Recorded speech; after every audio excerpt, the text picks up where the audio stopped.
Hi guys! Welcome na naman sa panibagong food vlog! Nanggigigil yan? At ayun nga, meron na naman tayo na-discover na legit, masarap at budget-friendly na kainan. Dito lang yan sa bayan ng San Quintin. Ito pala ang Homie Inasal na nagsaserve ng authentic Bacolod Inasal.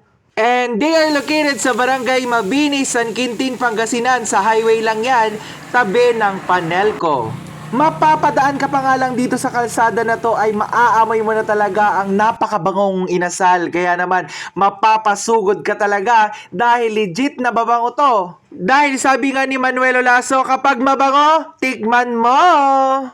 At open nga pala sila from 10 a.m. to 9 p.m.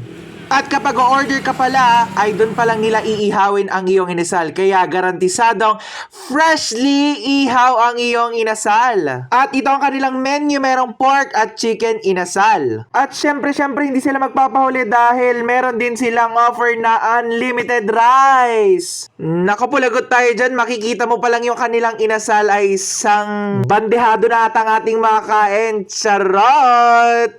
At dumating na pala ang aming order at umorder pala ako ng pecho dahil talagang favorite ko ang pecho dahil malaman.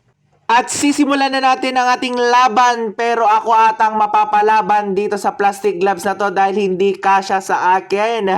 Charot lang. Ayan, legit na malaki ang kanilang portion ng inasal kaya't sulit na sulit talaga. Isama mo pa itong sabaw na talaga namang napakasarap higupin. At ito nga, nasa exciting part na tayo. I-taste test na natin ito dahil nga napakasarap naman ng kanilang inasal, talagang legit. At mararamdaman mo yung spices na kanilang nilagay sa marinade. At sobrang nagko-complement yung kanilang chicken oil sa rice. Kaya naman mapaparami talaga ako ng rice dito.